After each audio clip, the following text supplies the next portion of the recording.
Breath of the Wild has way more Lizalfos than Tears of the Kingdom, by density, not by number. Recently I've been streaming my first Master Mode and 100% playthrough of Breath of the Wild on YouTube, and while I was playing, I noticed that I was getting attacked by Lizalfos a lot more than I'm used to, and it got me wondering if Breath of the Wild just has more Lizalfos on the map than Tears of the Kingdom. So, I did some digging. Breath has 738 Lizalfos on the map, which is just the surface, while Tears has 917 Lizalfos total between the surface, sky, caves, and depths, with only 542 of them being on the surface. So while Tears does have 179 more Lizalfos in the game than Breath has 196 more Lizalfos on the surface map.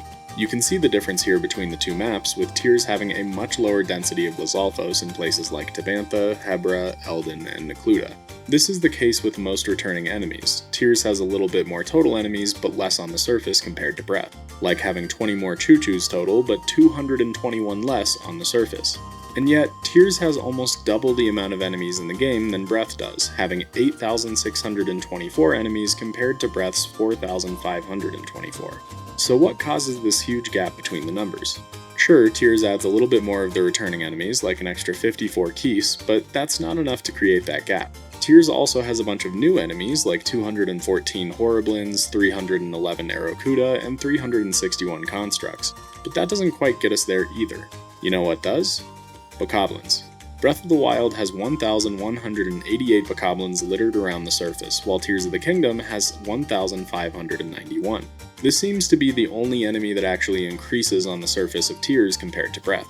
And not only that, but Tears has a total of 3,415 Bokos across the sky, surface, caves, and depths. That's almost triple the amount of Bokos that are in Breath, and only 111 of those are boss Bokos. Just look at these two maps side by side. Those little bastards are everywhere in Tears of the Kingdom.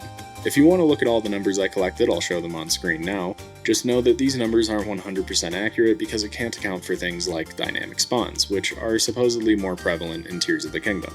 Still some very interesting data though.